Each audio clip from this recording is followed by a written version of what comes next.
Gusti Allah paring dawuh wa qadha rabbuka alla ta'budu illa iyyah. Gusti Allah sampun mutusaken kula sampean menungso iki lak makhluke Gusti Allah ya Kang ya. Kita-kita ki sing gawe sapa? Kula sampean kuwi makhluke Gusti Allah. Mula Gusti Allah dawuh Allah wis mutuske kula panjenengan para menungso iki urip nang alam donya iki aja pisan-pisan padha nyembah liyane Gusti Allah. Jadi awake dhewe iki urip niki nang alam donya iki kok nyembah Allah. Aja nyembah liyane Gusti. Aming tata carane nyembah menika diatur nganggo agama. Terus napa mboten? Sebab nek nyembahe wong Buddha, wong agama Buddha ya nyembah Gusti Allah lho niku. Ane mbah Gusti Allah sapa aku ya ora ngerti. Niku tata carane nggih beda meneh. Nek wong Buddha iku nang nggon ngarepe reca kae niki nyembah Gusti Allah niku nek ditakoni ya muni sembayang ngono. Ya nyembah Gusti Allah niku. Anjur nek cara Kristen beda meneh. Nggih napa mboten? Wis tau ndelok nang gereja. Oh, ampun jajal ndelok. Nek dina ngaat kae nyembah nang gereja yo karo nyanyi. Nggih napa mboten? Haleluya. Kae nek ditakoni ya sembayang nyembah Gusti.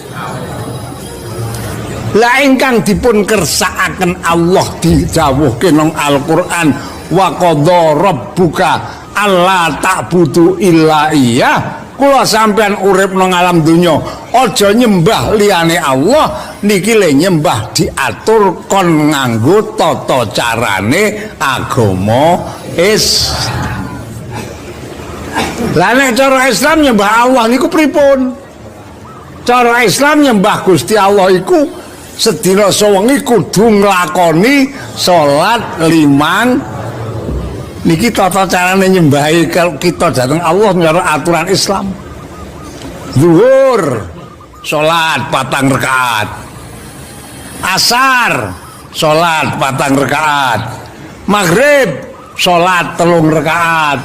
Isya salat 4 rakaat. Subuh salat 5 apa? 2 rakaat. Nggih.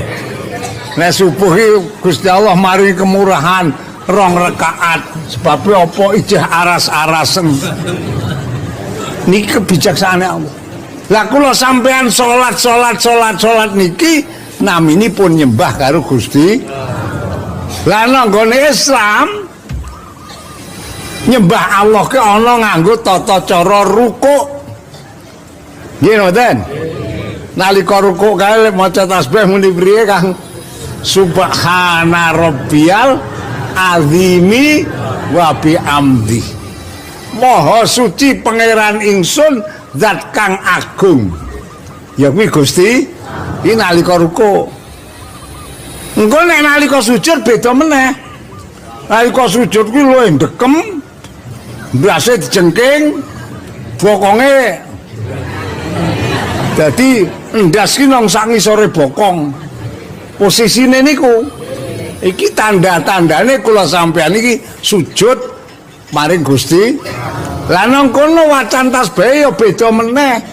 Nalika jengking sujud ki le maca subhana rabbiyal maha suci pangeran ingsun Gusti Allah zat kang maha luhur. Le muni maha luhur ki mergo awake dhewe jengking. Nek wong jengking karo wong nang dhuwur ki kira-kira dhuwur ndi? Nggih mboten?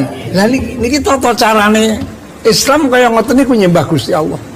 Jadi wong muni nyembah Gusti Allah nek ora nglakoni salat 5 wektu iki nek cara aturan Islam ya kuwi wong sing ora nyembah Gusti. Ditakoni kowe agamane apa Islam? Cok salat ora ngapusi niki. Ngapusi. Wong aturan Islam niku nyembah Allah niku nganggo nindakake salat 5 wektu iki sing ora kena di.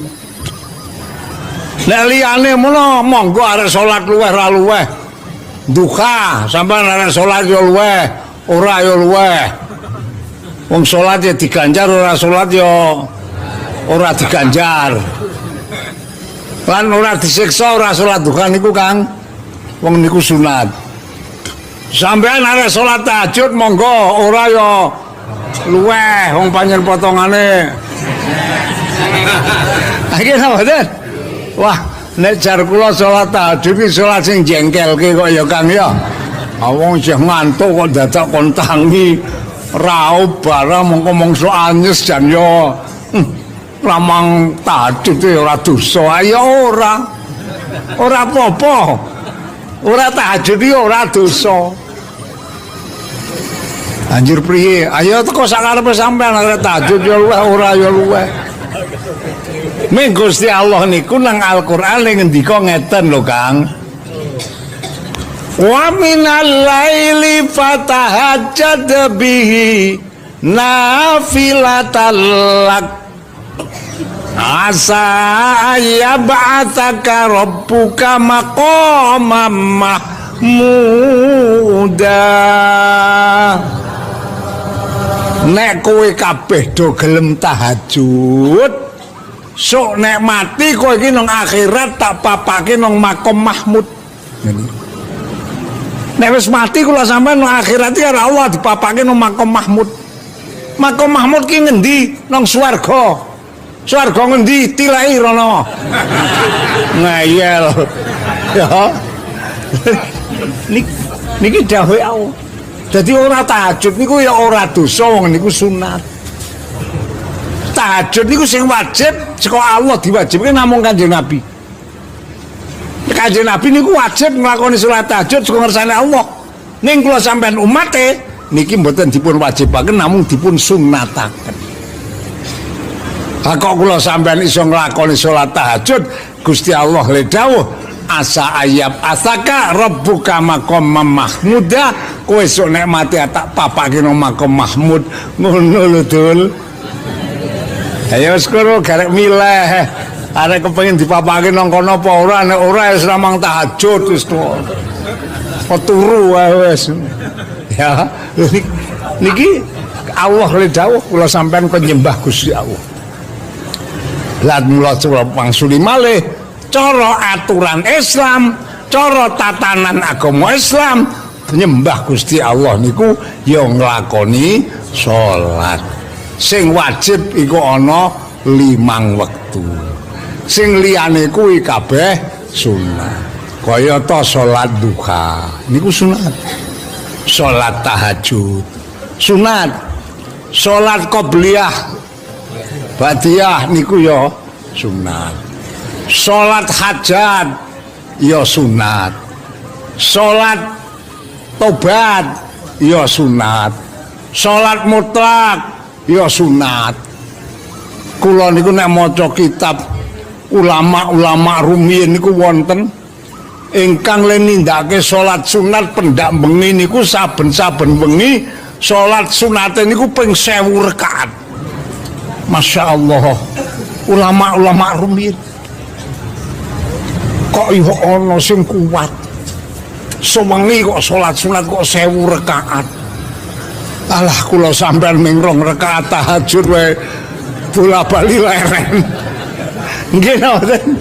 Aku kok pendak bengi kok 1000 rakaat. Kula niku maca kitab niku ndelok riwayat niku dodo kula tak pok-pok dhewe walah.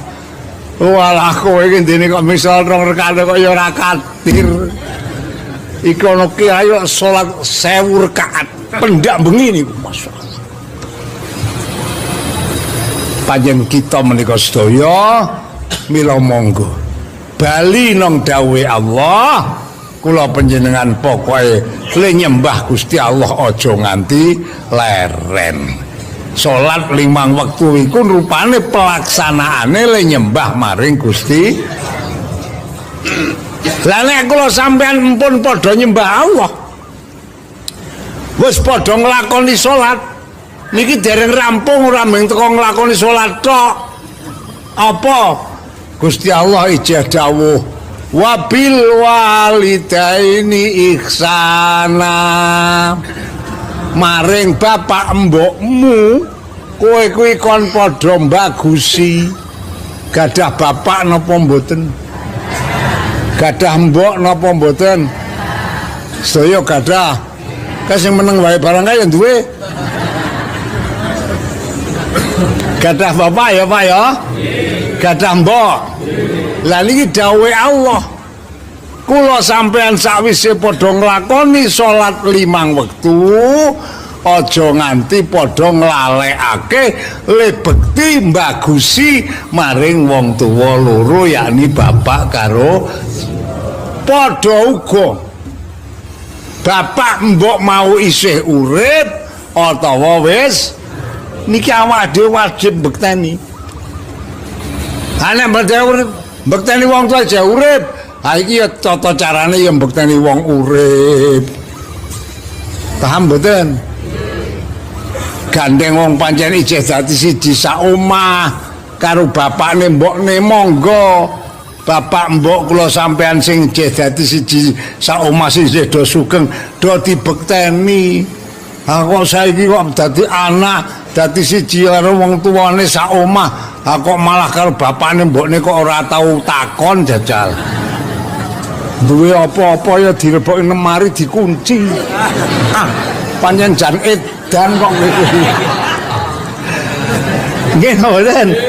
Monggo nek cara dawuhe Kanjeng Nabi, nek kula sampean duwe wong tuwa isih urip tur iso dadi siji sak omah kasarane.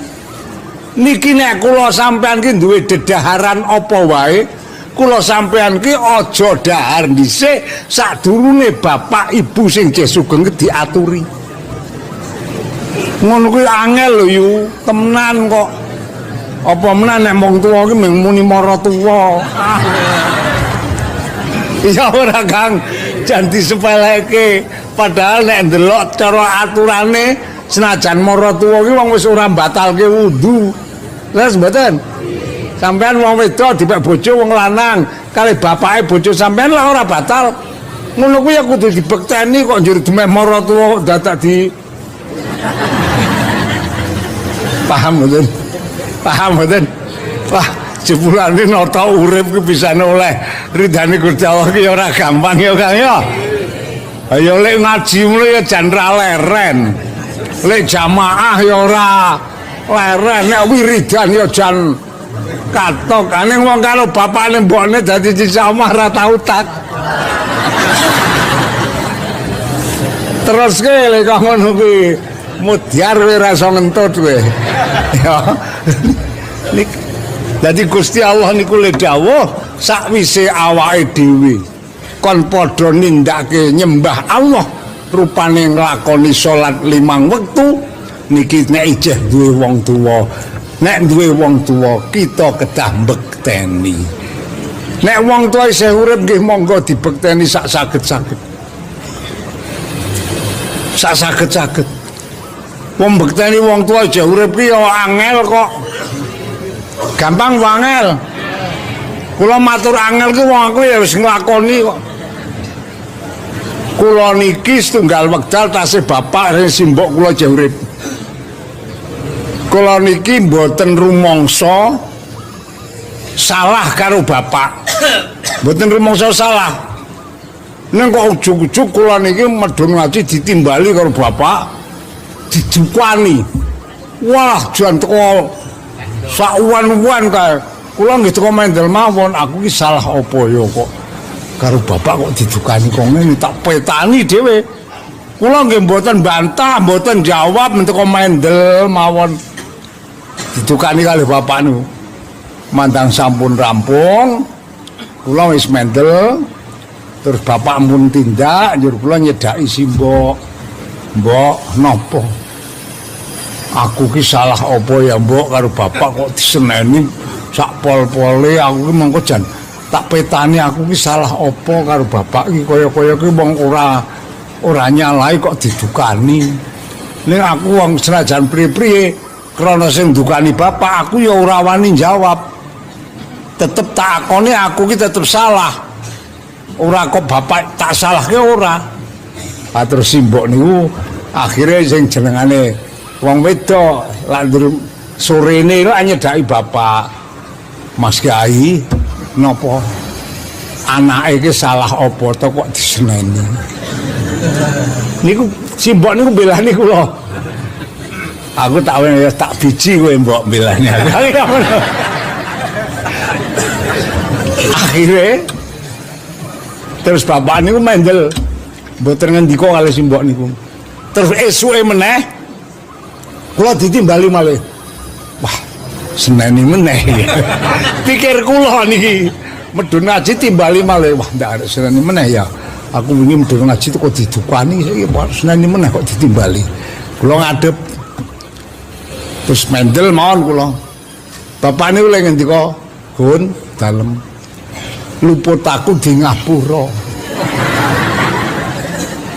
Kok bapak lepat wingi kaya aku nyeneni kowe. Pancen ya tak angen-angen ki sing salah aku wong kowe ki ora rumangsa salah kok tak seneni.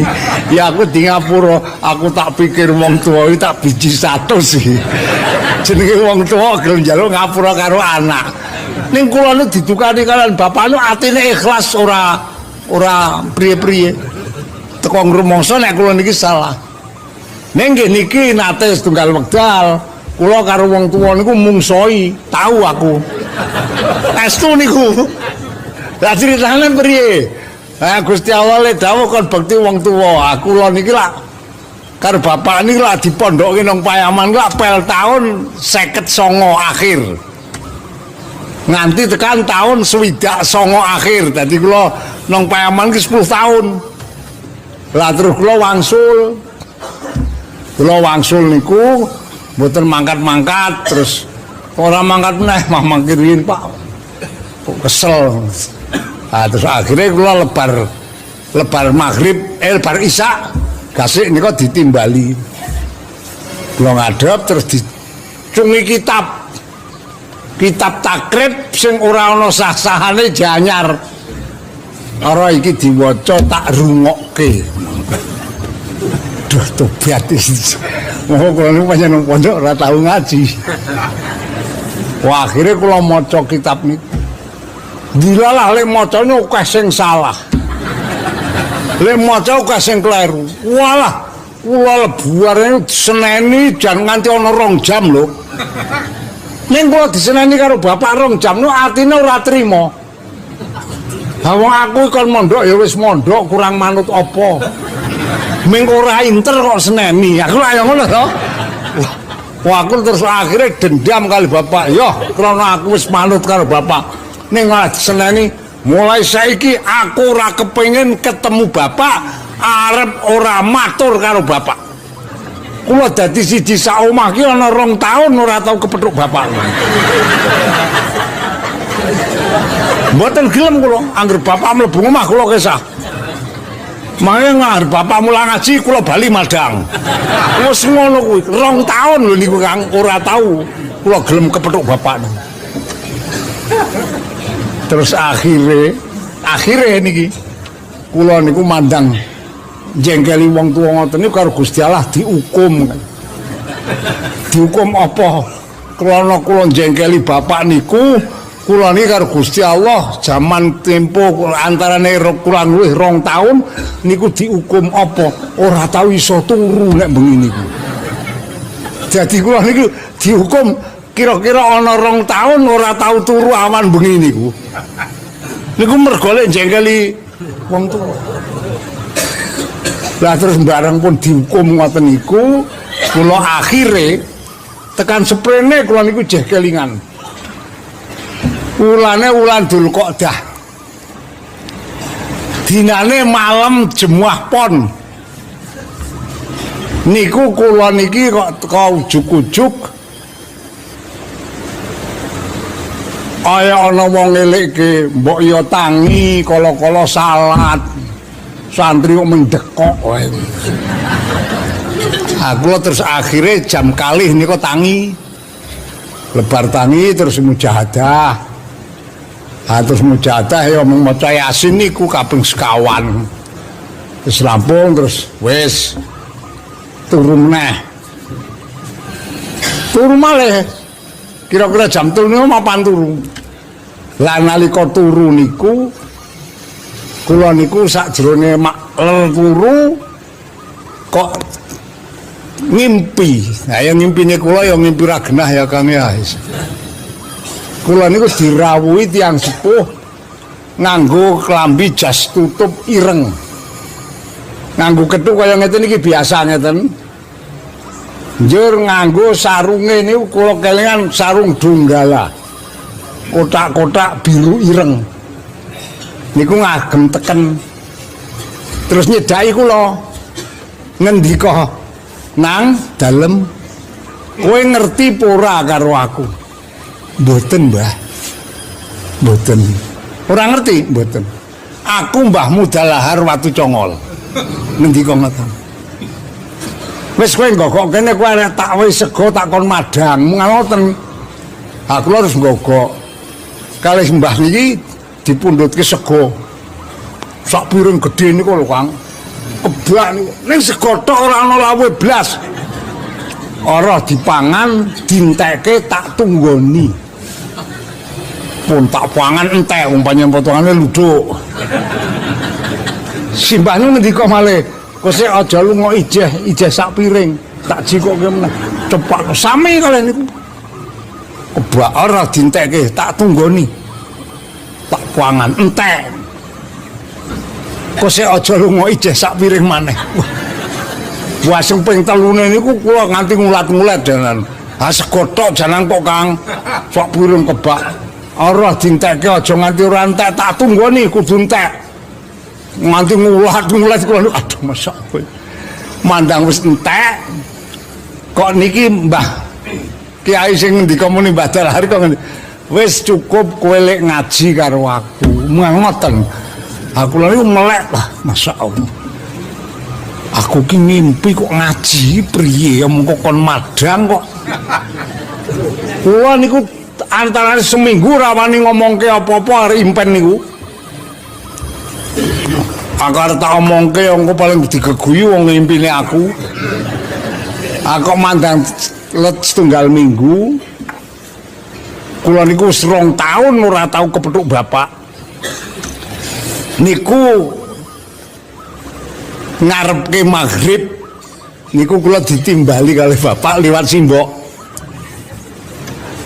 Kaedah anake kon rene tak omong. Nek kali simbok niku ora tau muni mbokne ngono nyebut jenenge.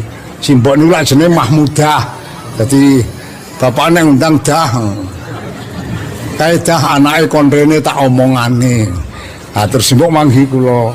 Oh, dalem kae ditimbali bapakmu kon ngadep. Wah, mboten kok tak seneni meneh. Ora. Wah, ora apa ta kula jemboten ngadep. Ora wong ke ditimbali tenan yo tak dampingi aku engko nek nyeneni ben nyeneni aku bapakmu. Lah niki estu. Kula dipun dampingi simbok niku wis 2 tahun ora tau kepethuk niku. Barang ngadep terus ngendika, "Gun dalem gandeng aku ke mengko bengke dikongkon kon maca manakib nang Mbran." Mungal ngoten. Mbran niku niku. Mula kae mengko balae ngaji aku lebar Isya, ana tafsir, ana ihya, ana i'anatut thalibin kae diwaca. Wah, kula niku payah iki. Kon maca tafsir Jalalain, kon maca ihya, kon maca i'anatut thalibin, syarah kitab Fathul Mu'in. Priye to ya maca takrib do salah kok. Malah aku pun maju. Arek ora gelem engko seneni meneh. Gelem wong aku tau ngaji. Teko kula ndek pikirane luweh. Teko tak gelem perkara dosa lah engko sing dosa bapak nganti ora iso. Aku wis teko ngono hae. Estu mandang lebar Isya kula teko munggah ngaji. jebulane bapak niku mboten tindak ngrungokke lek kula ngaji nang ngisor niku pondokne lantai kalih lek ngaji nang dhuwur bapak ini jebulane nyimak lek kula maca tafsir maca ikhya kalian maca anak niku wis sareng enjinge pun dikandeli mawon kula ora diarori ora barang terus let sedina meneh niku ngendika malih pun dalem aki engko bengi aku kon tahlilan kuwi ki nang jetis kae engko balae diwaca meneh let sedina niku kula kon maca meneh jajar tenan karo bareng sampun kaping kalih niku tak rungokno jebule bapak nggih mboten tindak ya mung nyimak niku mandang sampun ping kalih kula dijajal terus seminggu kula niku ditimbali pun dalem kowe tak kon maca kitab ke tak rungok-rungokke mung kowe aku ya wis mupakat mula gandeng kowe saingan tak wae gawean kowe iki tak kon ngewangi melu maca kitab wah kula niku yo atine wah piye nggih malih tak pikir-pikir riyen Pak mandang bengi jam 4 kula tangi terus kula mlebu nang kamare bapak saya ganti bapak tak ajar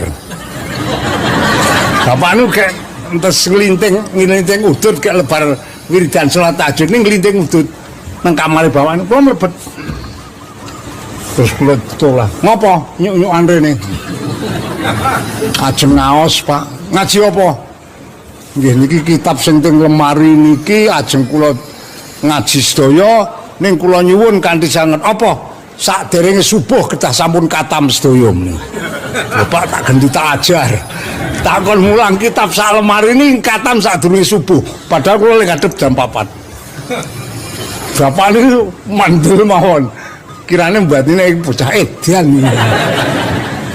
ning kula niku ngertos keistimewaan tiyang sepuh jebulane bapak niku ya wong pinter mulang kitab sak lemari niku durung subuh katam niku lek mulang sepele lho Kang yo kene maju kula kan maju bapak sila ngeten iki njer kula kon sila nang ngarepe bapak dengkul wek kula sing tengen niku kan gathuke karo dengkul kiwane bapak sing kiwa gathuke nang dengkul tengene bapak bar pun kula gathuke endi gorene tanganmu sing tengen gorene terus candak tangane lek ngendika lek mulangne memang ngeten ajaztu ilaika jami'il kutubi fi sunduk kula yang menjawab qabil tu ijazataka lillahi ta'ala wis katam lek mulang kowe mulang ngoten niku masyaallah niku mandang pun ngoten niku kula maca kitab niku diparingi gampang lho Kang iyalah masyaallah dadi Gusti Allah ki arek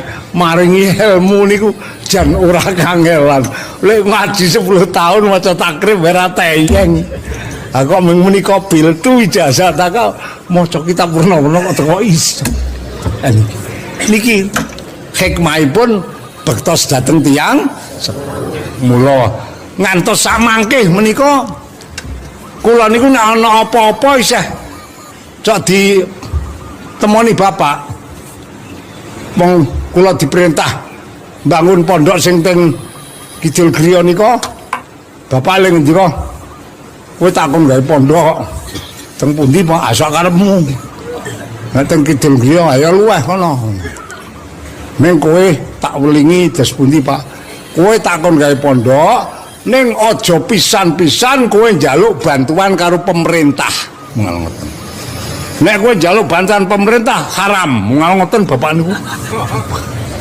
keras pol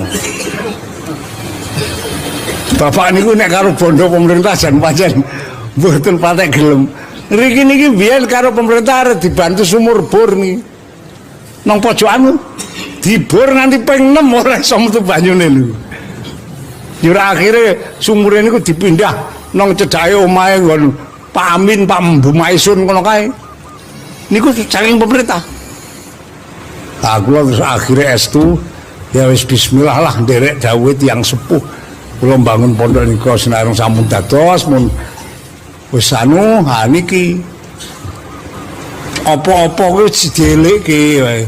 Keri-keri ini dereng tebih. Nalika adik kula niku ajeng bangun pondok niku nggon kamar mandi. Niku lak nggunakake bantuan saka pemerintah, duwite 15 juta apa pira. Ajeng bangun nggon kamar mandi pondok kula niku adik kula kan dalu didukani karo bapak. Kowe ora nyuk-nyukan, cah wingi sore ora ngerti-ngerti telepong barang templekke nang kono. Adik kula sowan esuk-esuk dateng panggenan kula. Mas, napa? Aku ngono ajeng rencana niki nggunakake dhuwit bantuan lek ngenai Pak Wakil Bupati wau dalu bapak duka-duka ngendika telepong templek-templek kono pripun Mas? Ya wis teko kae diwehke kono wong desa pen ge slokan apa kuwi engko tak golekne. Akhire material niku sing pun dituku niku tak kon nyerahke nang liyane, ha sing mriku lanjur sing goleke kangelan nggih kula. Bapak niku macem masyaallah. Mati tekan spriki niku ora ana apa-apa niku jadileke kula niku. Adik kula niku nggih ngoten. Dadi tak pikir-pikir nek pancen kiai iki pancen ora mati kok Kang estu kok niku. Kaya wingi tak maturke nang Payaman ya Kang ya. Kula wingi gek ngahat lak ditimbali karo putra wayahe Mbah Kyai Sirat didhawuhi nderekke haul nang Masjid Payaman. Kula sowan mriku nggih kan. Kula nggih matur apa anane apa sing tak aturke ampun bener mbah ora teko luweh aku. Pantes lebar ngaji aku ya bali engko ndak ada diwelehke aku. Niki pancen kula nggih matur, Mbah Kyai Sirat iku ora sedo. Aku lak ngono ya, Kang. Sampai nek sing ora ngandel takon bukteke susul aku ya ngono kok. Jadi niki pancen Allah dawuh nang Al-Qur'an wala tahsabannal ladina qutilu fi sabilillahi amwata bal ahyaun inda rabbihim yurzaq. Dadi nek para ulama niku mboten sedo. Namung dipindah papan sing luwih mulya dening Gusti Allah. Mulane kula panjenengan sedaya monggo pupung sedo diparingi urip nang alam donya niki gandeng kula sampean saiki arep cedhak karo nabi wis ora ana nabi. Arek nyedhaki para sahabat ya wis ora ana para anane namung para alim. Mila kula panjenengan muga-muga dadi wong sing bisa gelem cedhak karo ulama ben mengko nang akhirat karo Gusti Allah dikumpulke dadi siji karo para alim ulama. Insyaallah nek nang akhirat kula sampean kumpulke dadi karo para ulama mengko kula panjenengan ya bakal dicedhake karo Kanjeng Nabi. Sing pungkasane kita tetep karo Allah arep dipapake nang swargane Gusti. Amin. Allahumma amin. Pisan malih kula nguwataken dawuhipun adi kula kala wau mencang malam Setu niku insyaallah tanggal 1 wulan Mulud. Monggo kula panjenengan tata-tata nang ati niat hormat mauludan mahabbah dhateng Kanjeng. Sing iso maca berjanji ya monggo do berjanjenan. Sing ora iso ya teko duka-ukae maca selawat nggih. Insyaallah angger kabeh mau diniati maabah dhateng Kanjeng Nabi kula panjenengan bincang wonten akhirat bakal oleh bagian syafaatipun Kanjeng Nabi Muhammad sallallahu alaihi wasallam. Allahumma assalamualaikum warahmatullahi wabarakatuh.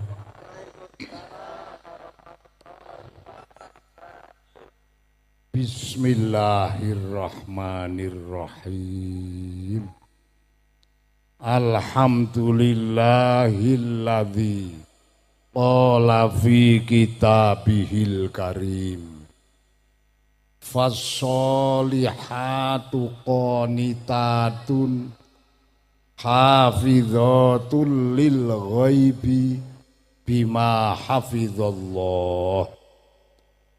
Wassalatu wassalamu ala sayyidina Muhammadin sallallahu alaihi wasallama al-qail ad-dunya mata wa khairu mata id-dunya al-mar'atus sholihah wa ala alihi wa ashabihi wa mawalah la haula wa la quwata illa billah amma ba'du.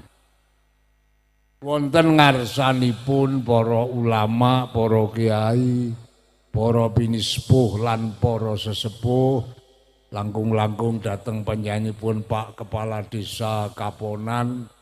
Dumugi sedaya berangkatipun ingkang sangat-sangat kula hormati dumateng pengurus muslimat Ranting Kaponan, dumugi sedaya anggotanipun ingkang muga-muga muslimat Kaponan iki dadi muslimat sing sholihah donya tekan akhirat. Allahumma amin.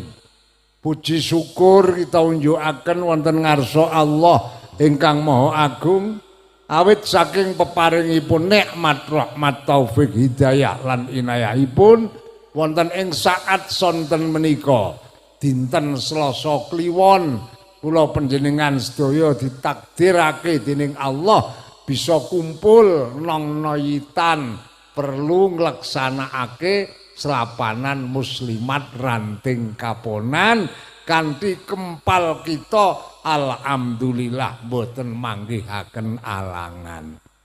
Muga-muga pekumpulan selapanan siang menika estu pikantuk ridane Allah. Sing iso dadi lantaran kita sedaya tekan anak putu diparingana slamet awit donya ngantos akhirat. Allahumma amin. Iki gandeng pengajian muslimat aku lah ya ngomongke wong wedok ya Pak Baria. Kula niku paling judeg nek ngaji nang ngarepe wong wedok-wedok niku. Aku lanang kok ya. Mula sakniki kula tak lek ngaji cara sing kepenak wae ya yu. Aku saiki tak takon dhisik karo wong wedok-wedok kabeh. Kira-kira muslimat sakmene akeh iki kabeh do kepengin mlebu swarga apa ora? Sing meneng wae barang kae ya. Sedaya kepengin? Alhamdulillah. Njur wis weruh dalane apa urung? Ayo arep mlebu swarga kok urung weruh dalane iki terus arep metu ngendi? Nek kira-kira tak tuduhke ya gelem. Ya, alon-alon ya yu. Kula niku kelingan ngendikane Kanjeng Nabi. Wong wedok kuwi nek arep kepengin dadi wong wedok ahli swarga nang donya iki kon ngambah dalan 4 jurusan. Pira yu? Iring-iring ya. Apa dalan 4 jurusan? Kanjeng Nabi dawuh sing nomor 1 salat khamsah. Wong wedok nek kepengin arep dadi wong ahli swarga, salat 5 wektune aja ditinggal. Repoto kaya ngapa? Selagi ora ana uzur syar'i ora kena ninggal salat. Wong kadang-kadang ngopai buncis wae. Ora asaran. Ya ora Tun. Nah. Kuwi dimareni lek kok ngono kuwi. Iki ngendikane Kanjeng Nabi. Jadi sing nomor 1 wong wedok ki nek arep kepengin mlebu swarga, ngambah dalan swarga, salat 5 wektu aja nganti ditinggal. Kecuali ana uzur syar'i. Uzur syar'i kaya ngapa? Ayo kaya dene nek wong wedok sing jeh nom-nom kuwi pendak sasi cok ketekanan uzur. Nggih napa mboten? Nek dong uzur kuwi ora mang salat, wong nek salat malah dosa. Nek sing tuwa-tuwa ngono kuwi ya wis ora tau uzur to, Mbah? Ora ya. Sing uzur sing nom-nom kuwi nek wong lanang tambah ora tau. Niki kon ngreksa salat limang. Muga-muga sedaya muslimat diparingi pitulungane Allah padha bisa ngreksa salat limang wektu ora nganti tinggal. Allahumma syukur-syukur Bu, salat limang wektu kuwi nek iso ditindakake kanthi berjamaah. Apa neng masjid, apa neng langgar. Tak pikir-pikir sakniki wong-wong ki do kleru kok nalare. Do ngapik-apik masjide, ngapik-apik langgare mandang wis dadi malah rada tinggoni. Iya apa ora? Ning nggon aku. Tambah-tambah nggon aku wiyu nek subuh. Masya Allah. Masjid wis dandani apik nek subuh tak damatke ming wong loro. Imam karo makmume tok. Nek kene insyaallah ora ya. Ora beda. Tamlane monggo. Bisane kula sampean ngambah dalan swarga, salat limang wektu direksa aja nganti ditinggal, syukur-syukur lek nindakke ditindakke kanthi insyaallah kula sampean arep ditresnani karo Gusti Allah. Oh niki sing nomor setunggal. Nomor lorone wong wedok lamun arep kepengin dipanggonke swarga dening Allah, sing nomor loro kon ngambah dalan swarga. Apa? Poso wulan Ramadan. Dadi nek dong ketekan poso Ramadan do nindakake poso lamun ora ana udzur. Mula Gusti Allah le dawuh nang Al-Qur'an wis cetha Syahrul Ramadhanal ladzi unzila fihil Qur'an hudal linnasi wa bayyinatin minal huda wal furqan. Faman syahida minkum syahra fal yasumhu. Dadi kula sampeyan kabeh dalan swarga sing nomor loro sing kudu diambah nek dong ketekanan wulan Ramadan kita padha nindakake poso. Poso kuwi nek sing teko waton poso meneh jan gampang wong men teko ora madang, ora ngombe. Awit mletheke fajar nganti tekan suruping srengenge ora madang, ora ngombe. Nek arep nggayuh poso sing ketrima pasane nang ngarsane Allah jan angel tenan yu. Oke nek cara ngendikane Kanjeng Nabi, wong ki sing do iso poso ki mung wetenge. Nek cangkeme kupinge cok ora iso poso. Ha kok ngono, jajal. Wong poso-poso kok awan-awan glendreng. Ana apa ora? Sapa? Jadi kula sampeyan nek poso kok glendeng niku cara ngendikane Kanjeng Nabi, ming oleh lesu karo ngelak, ganjaran ora oleh babar pisan. Jajal apa ora konyol ngono ki. Lah ya ming kerja bakti to niku.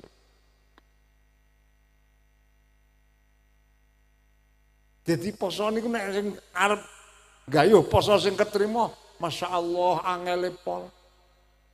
Wujude meno poso ora mangan ora ngombe. Ane ngrungokke maksiat jan ditingkling-tingklingke. Nganti cedak-cedak alah masyaallah.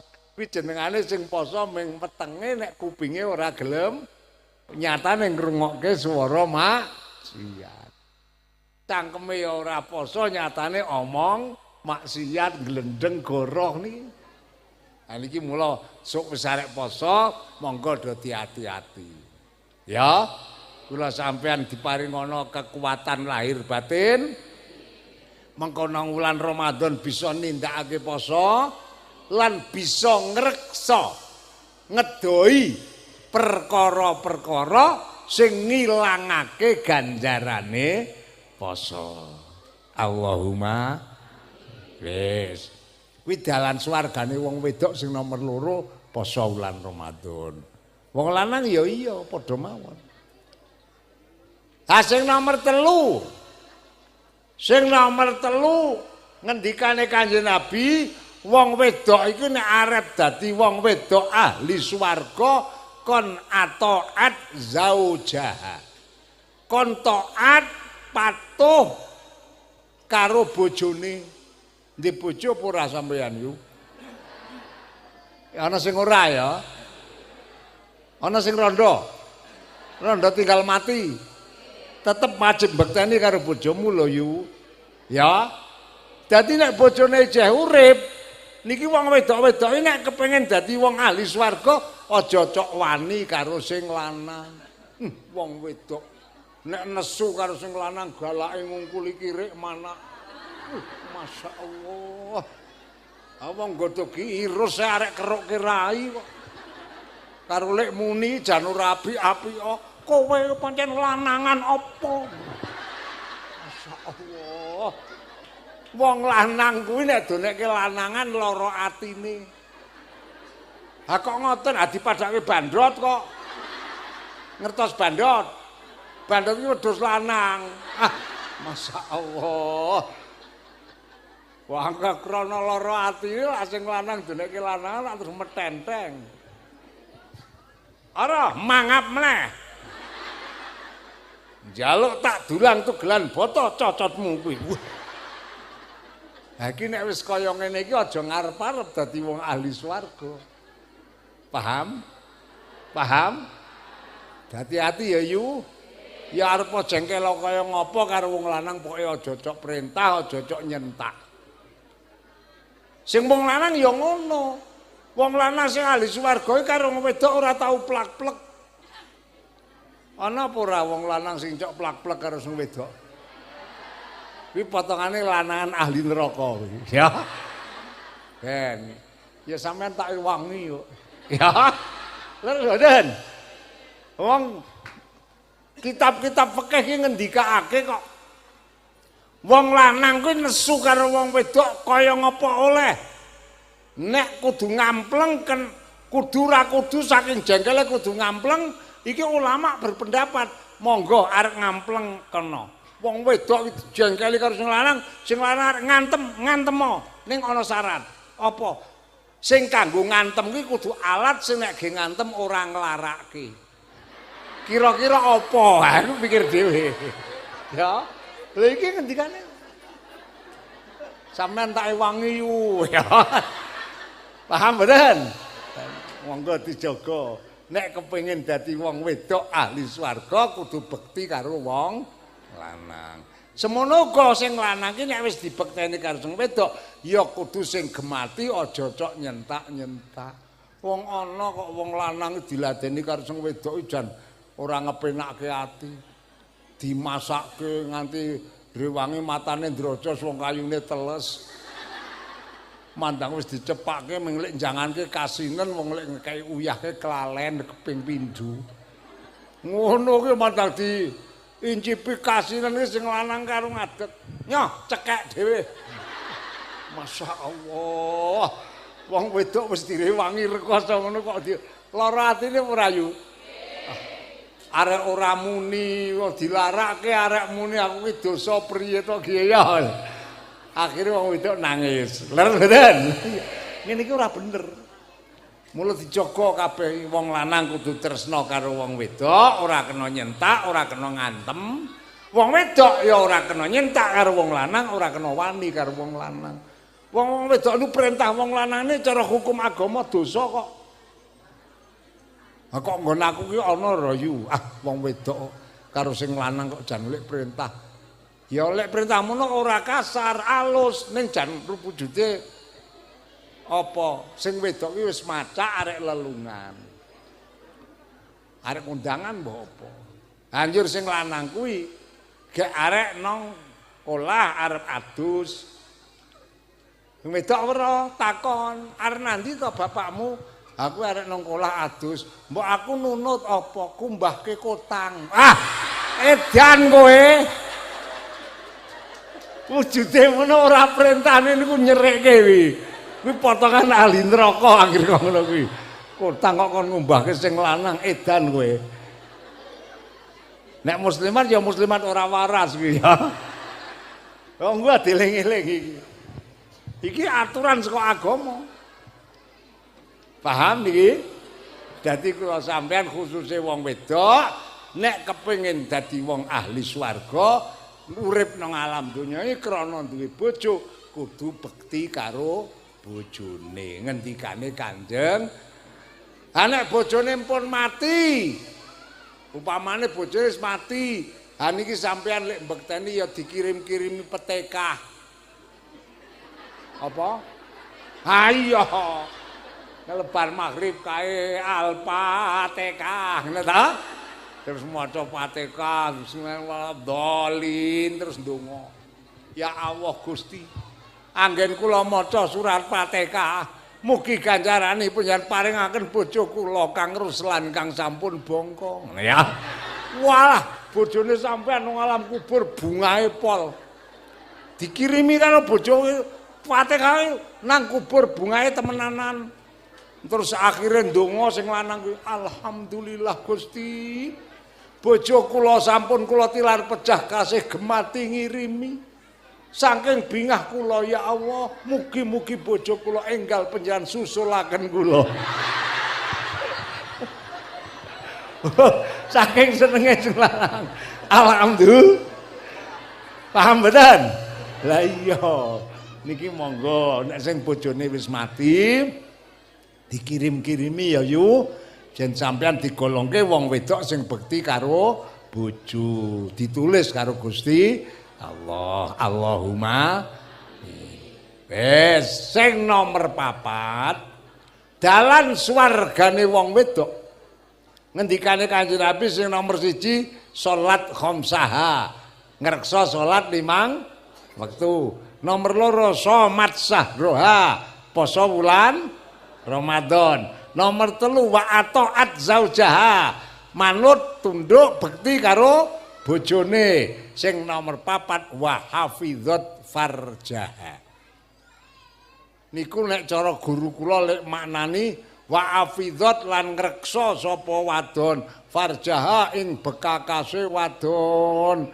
Niku wekdal semanten kula lak penasaran terus takon kali Pak Kiai. Pak Kiai napa bekakas niku napa? Kok wonten pengendikan wa afidhat lan ngreksa sapa wadon farjang bekakase wadon.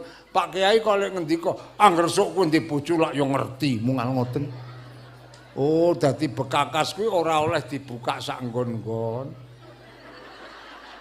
Ora oleh disileh-sileh. Ya, woi. Ora oleh, apa meneh kok disewake aja tenan. La ilaha illallah. Ki wong wedok kudu ngati-ati lho, wa afidhat farjai. Ki dalan swarga. Ngertos? Ya, tenan lho aja buka sak nggon-nggon. Ha wong ana kok wong ki ora iso ngreksa bekakase. Ha wong arek buang mbok arek apa nguyuh, ha gek tekan latar kok wis. Walah, ya ilaha darani ra ngerti ya. Wong aku pas liwat kene kok arek ngaji rono kae. Ah kae dibuka sak nggon-nggon. La ilaha illallah. Niki mboten pareng. Aja disileh-silehke. Ah masyaallah. Apa meneh kok sewake aja tenan. Niki nek sampean iku wong wedok bisa ngreksa bekakase Kanjeng Nabi dawuh wong wedok iki karo Allah arep didadekake wong ahli suwar. Allahumma pun dieling-eling ya yu 4 perkara iki dalan swargane sampean wong wedok-wedok. Salat 5 aja nganti ditinggal, syukur-syukur ditindakake kanthi berjamaah. Nomor 2 poso wulan Ramadan. Iki ya aja nganti ditinggal lamun ora ana uzur. Nomor 3 taat karo bojo. Muga-muga tak dongake wong wedok-wedok muslimat karo bojone do sing gemati. Lan sak kosok waline bojo sampean tak dongake muga-muga genti tresna karo panjenengan ora galak. Wong wedok nek bojone galak ya susah ya. Nggih nggih. Ha wong lanang ya padha wae nek bojone kepetakilan ya susah.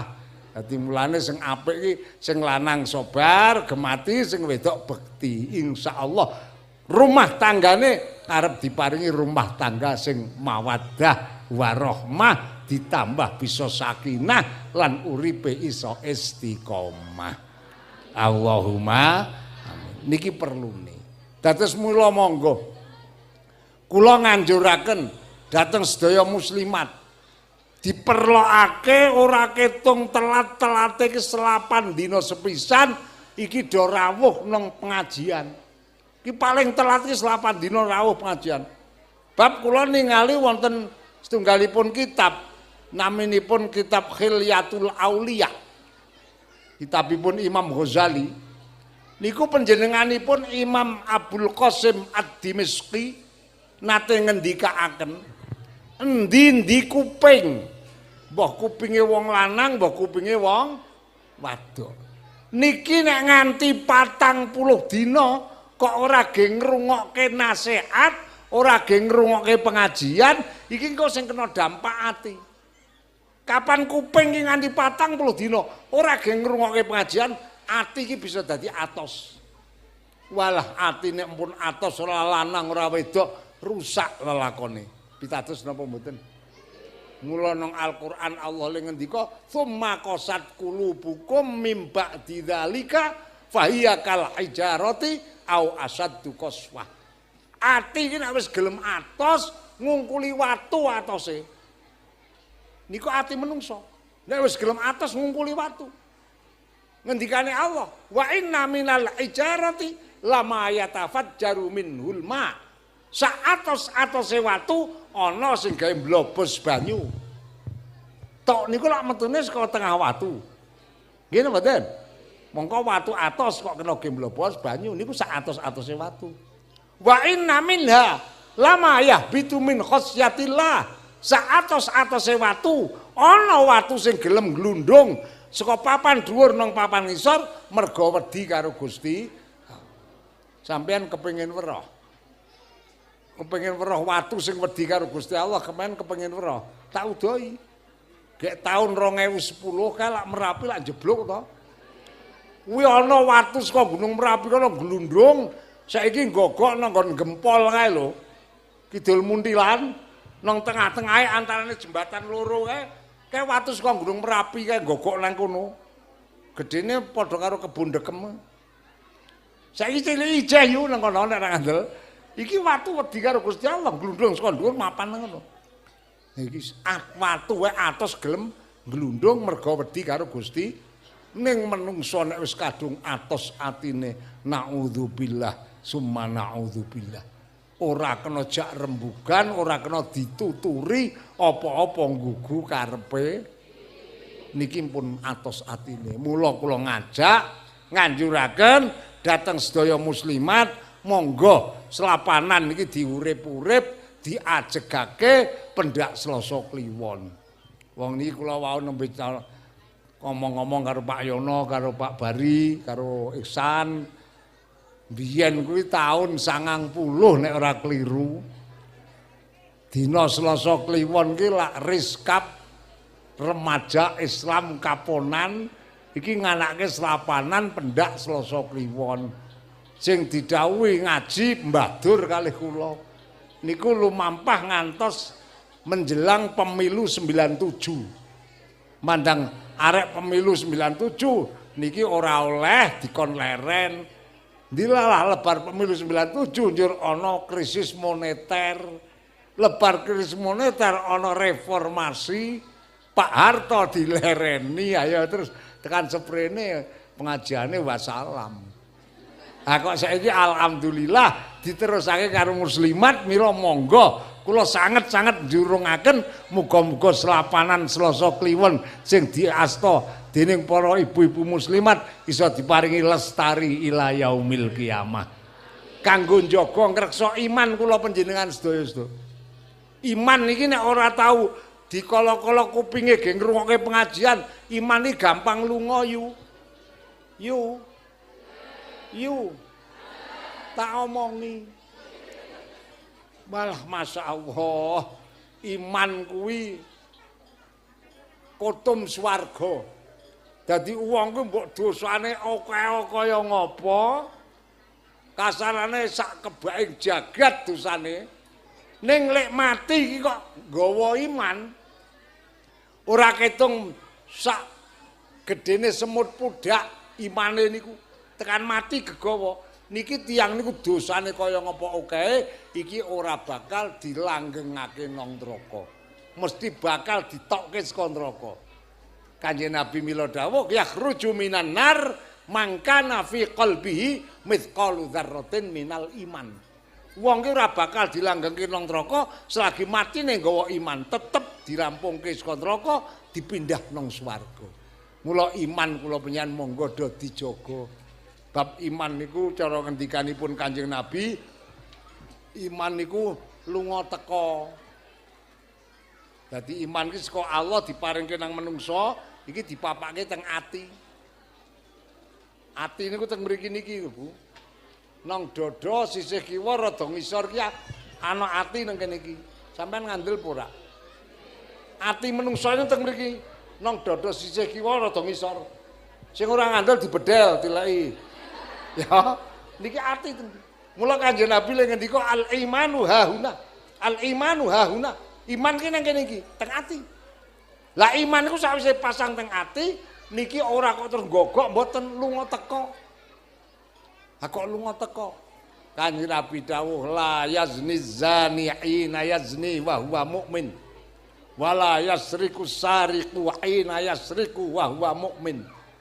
Wong ki ora bakal tumindak maksiat apa wae selagine ati iki kanggonan iman. Dadi nek kula pancen dong maksiat kae imane lunga yu. Contoh, sakniki niki insyaallah imane jan do anteng nang kene iki. Wong gek do ngaji kok. Ning kok kadang-kadang bubar saka kene iki tekan kono kae imane wis lunga. Ha kok ngoten? Ah maksiat kok. Apa maksiate? Glendeng. Takon karo kancane. Karo sapa yu? Dhewe Romlah kok ora mangkat. Ha terus glendeng Romlah. Niki nalika glendeng niki imane lunga lho. Kok upama pas glendeng kok sambar mbledek mati insyaallah bi ghairi hisab.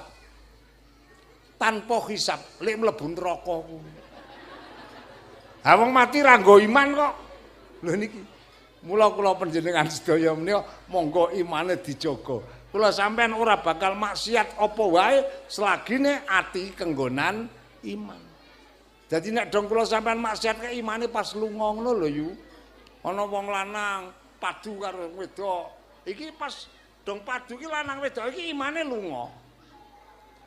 Mula monggo lah kula penyan telateni le dong ngaji luwe-luwe selapanan muslimat Selasa Kliwon monggo dipun lestarekaken insyaallah niki mangke dadi lantaran keselamatanipun kula panjenengan awit donya nganti akhirat.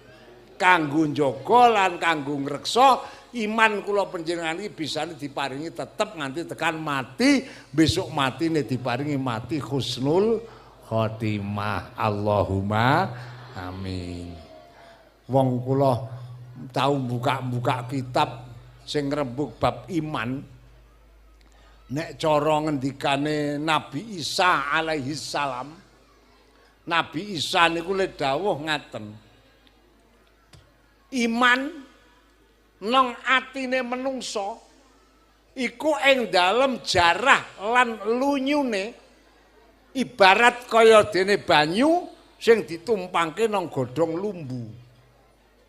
Godhong lumbu niku nek do gogok anteng dikai banyu, banyune gogok napa mboten yu? Anteng ngono. Gogok ya. Nek godhong lumbu niki obah-obah mergo kena angin atau kesodok, kira-kira banyune lunga napa mboten? Nek banyu niku lunga saka ngriki nang godhong lumbu ki ana labete banyu apa ora? Ora ana. Iman nggih ngoten. Kapan wis metu saking ati, teng ati niki ora ana labete iman blas. Niki bahayane.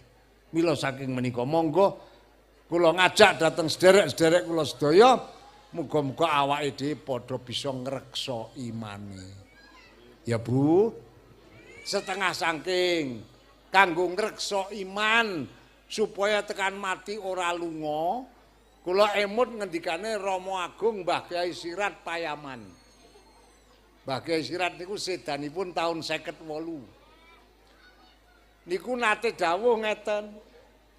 Wong kuwi ora lanang ora wedok. Anggere lebar salat fardhu 5 wektu.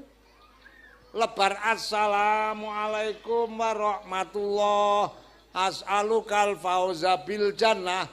Assalamualaikum warahmatullah. As'alukan najata minan nar wal afwa indal hisab. Terus dingkluk ngucap alhamdulillahi ala nikmatil iman. Arek pisan luweh, arek ping 3 luweh. Angger wis lebar salam niku kon ngucap alhamdulillahi ala nikmatil iman. Wis apal apa urung? Jo tak tuntun alhamdulillahi ala nikmatil iman. Niku pisan kena ping 3 kena. Saben lebar salat fardhu 5 wektu. Bar zuhur, asar, maghrib, isya, subuh. Dawuh Mbah Kyai Sirat, wong ki anggere lebar salat, lebar salam, gelem maca niku alhamdulillahi ala nikmatil iman. Iki mangke nek dikersake Allah mati sak mangsa-mangsa, matine arep diparingi mati husnul khotimah. Muga-muga disembadani Gusti Allah. Dieling-eling ya Bu, lebar salat mangke nek wis maca alhamdulillahi ala nikmatil iman, njur kula panjenengan gek nerusake wiridan. Cok wiridan apa ora yo?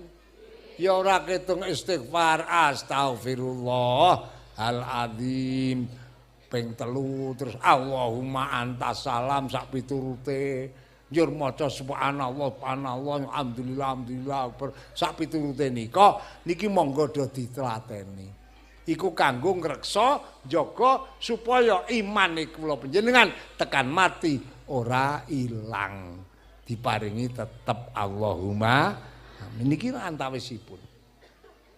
Lah nek lebar salat ki aja cok do ninggal wiridan. Arep repot kaya ngopo selak ndek gawean apa ning lebar salat ku ora ketung sithik wiridan ngono lho yu. Ya. Ora ketung maca istighfar ping 3 wiridan aja ora wiridan. Sebab apa Kanjeng Nabi menika nek presa ana sahabat kok ora wiridan didukani karo Kanjeng Nabi.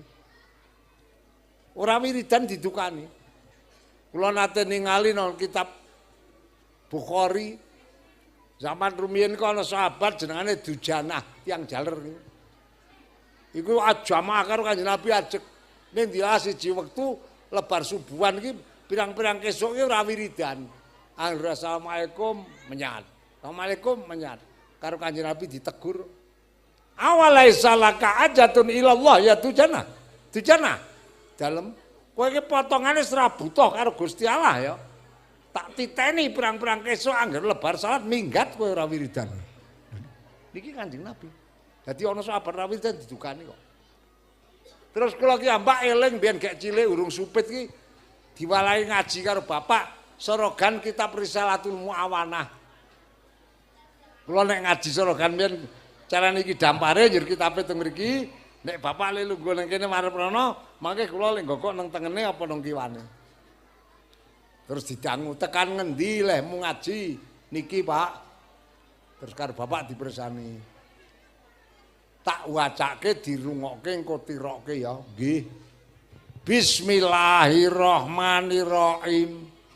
Man sapane wong laisa kang ra ana iku lau kadwe wong apa wirdun wiridan wong kok ora tahu wiridan fahuwa mongko te wong iku kirdun kethek niku nang kitab Risalah walah kula kon maca bola-bali nganti bosen kok akhirnya tak klerokke men lek kon uwis barang tak klerokke terus wis iso mpun wis apal pun ngerti karepe ngertos apa ora wiridan kethek aku ya ngono.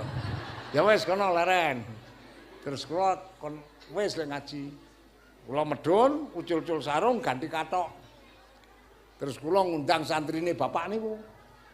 Kang, kenapa Mas? Yo aku terkenong yojo. Enten apa to? Wis ramang takon iki urusane aku arep mara dhewe urung wani. Oh nggih. Terus kula nang Yojo diterke santrine bapak numpak bis kok Magelang. Mantengan terminal Yojo kula ngundang becak. Becak, nggih, terke teng pundi? Gembira Loko. Terus kula numpak becak tekan Gembira Loko. Nang Gembira Loko tuku karcis. Terus mlebu nang Gembira Loko kebon binatang lho yu. Hasil tak jujuk dhisik nggon kethek kuwi. Aku arek mbuktekke kitab iki man laisalahu wirdun fahuwa kirdun. Wong nek ora tau wiridan ya kethek. Aku lan niku mlebu nang Gembira Loko terus ngubengi nggon kandang kethek. Kandange rada amba, ketheke kathah. Tak teliti saking setunggal, pancen kethek semono akeh, siji wae ora ana sing wiridan. Oh, nek ngono bener kitab ki lek ngendika, wong kang ora tau wiridan ya. Ha nek wong wedok, ayo kethek wedok ngono wae. Dadi lanang wedok iki nek lebar salat ya wiridan ngono ya. Niki dawuhe kitab kaya ngoten. Mila kula ngajak dhateng derek-derek kula sedaya para muslimat khususipun monggo diterusake le do ngaji ora ketung selapan dina sepisan ning aja nganti telat 40 dina. Mangke ndak atine dadi ati sing atos insyaallah. Anggere patang perkara mau ditetepi panjenengan karo Allah arep dadekke wong wadon ahli swarga. Bapak Ibu lan para rawuh, matur bab halal bihalal. Halal bihalal ki apa to sakjane? Nek delok bahasane ngono kaya-kaya bahasa Arab. Ning nek bahasa Arab ora kena diterkib. Halalun bihalalun iki njur terkibe dadi apa iku ora iso. Nek bahasa Indonesia ya dudu wong Indonesia ki ora ana tembung halal. Sing ana tembung halal ki Arab. Tak teliti halal bihalal niku asline bahasa Arab ning di Indonesiaake. Jadi kata bahasa Arab yang di Indonesia ke kaya tembung sate. Sate niku bahasa Arab aslinya satun maknane wedhus. Ning nang Indonesia dadi muni sate. Terus sampeyan mula ana sate iwak wedhus, ana sate iwak pitik. Lah ngono to Kang? Niki bahasa Arab ning di Indonesia ke. Termasuk halal bihalal niki nggih bahasa Arab ning di Indonesia ke. Dene maksude halal bihalal niku ya kuwi ngapuran-ngapuranan. Kula njaluk ngapura karo panjenengan, panjenengan maringake pangapura dhateng kula. Akhire wis padha sah ora ndek luput niku nak artine halal bihalal ngoten niku. Lah nek ndelok hadise Kanjeng Nabi halal bihalal niku sakjane ora kudu nang wulan Syawal, Kang. Hadise Kanjeng Nabi ndikaken mangkana lahu madlamatun li akhihi falyasta'illa minhul yaum. Sapa wonge duwe keluputan karo sepadha-padha mongko enggal njaluk ngapura nang wektu iku uga. Dadi upamane kula karo sampean, kula gadah luput karo sampean gek wulan mulut. Mergo nyolong tegesane sampean upamane. Niki kudune le halal bihalal ya nang wektu niku wulan mulut. Ora kok dundur nang wulan Syawal mboten. Niku nek delok hadise Kanjeng Nabi. Ning dene anane sakniki niki nang Indonesia halal bihalal dianake nang wulan Syawal niki ingkang ngawontenaken pertama niki nggih ulama-ulama sepuh Indonesia. Lebar salat Id ujung iki sing ana ming nang Indonesia, Kang. Teng Mekah ngrika mboten wonten kok. Bar salat Id ujung mboten wonten. Ora ngetel tilaki rono.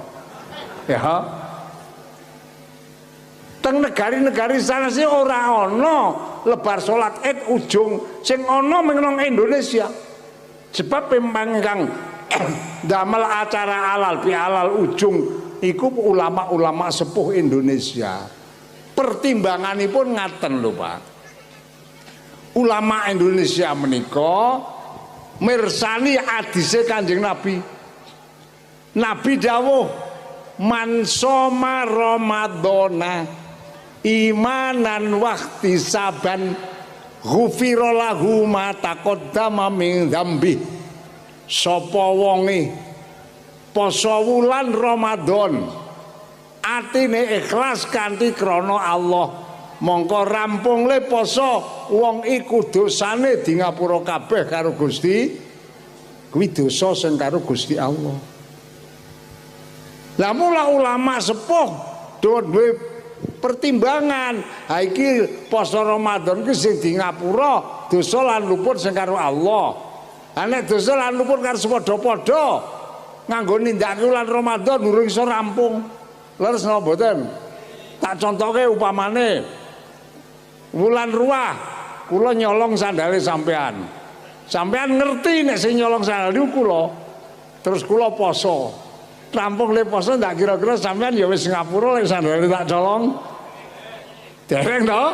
Malah pas bodo tanggoi sampean ya weruh. Kiai nek ora waras ngene. Sandale nyolong ya dinggolan iki. Mula nek luput karo sepadha-padha ulama Indonesia lajeng damel tata cara lebar salat Id iki do nindakake silatur ujung-ujungan. Niki sing ana teng Indonesia. Sing enom sowan nanggon sing sepuh. Liya wektu sing sepuh rawuh nanggon sing enom. Niku ulama Indonesia ingkang ngawontenaken ngaten menika. Mula kula sampean niku monggo niki tindakan ingkang sae niki diteruske. Wong silaturahim niku Kanjeng Nabi nganjurke mempeng banget lho Kang. Estu ngantos dawuhipun silu arhamakum walau bisalam. Kowe kabeh padha nepung maring sedulurmu senajan le nepung ki menganggo uluk salam